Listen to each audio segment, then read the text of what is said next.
السلام عليكم. عليكم السلام. اسمائكم ايه يا شباب؟ يوسف. وحضرتك؟ سيف. اهلا بيكم. طيب قولوا لي، لو طلع لك مصباح علاء الدين وقال لك ليك امنيه واحده بس هحققها لك، ايه اللي هتتمناه؟ اكيد طبعا الفلوس ده اهم حاجه في الدنيا، لازم تطلب فلوس. طب هتعمل ايه بيها؟ بصي، هو اولا هدوس على 3 في حياتي برضو مضايقني قوي. يعني واحد منهم اسمه ادهم، استغفر الله. تمام. ده لازم اسويه بالاسفلت.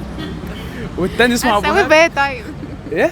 هتسويه بايه طيب؟ بالعربيه؟ طيب عربيه ايه طيب؟ انا هجيب عربيه الصناعي بتاعه بورش، لازم ادوس بيها عليه. تمام. مش هشوفه. تمام. وواحد تاني اسمه ابو هاب، تمام. لازم يتداس عليه رايح جاي فوق ال4 مرات. ومحمد ناصر. يعني هم دول الثلاثه اللي مضايقينك؟ في حياتي قوي بامانه مضايقني. بجد؟ اه والله. تمام. طب هتعمل حاجه بالفلوس طيب؟ اكيد هعمل. تمام. بس مشاريع كتير في دماغي، بس لسه مش عاوز افصح عنها عشان فاهمه حد ياخدها مني. لا أيوة، انا مش لا، حابب انت أفصح كرييتيف عنها جدا كده. يعني. المشاريع عندي رائد من رواد الاعمال. أكيد. تمام. طب وحضرتك فلوس طبعا برضه.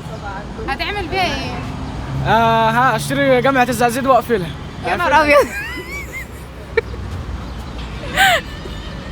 يعني هو ده طموحك في الحياه؟ اهم حاجة. تمام. البنات اخلي، اما لو ما قفلتهاش اخلي الجامعة دي بس صبيان بس، مش عايز تمام. تمام. شكرا. بس شكرا.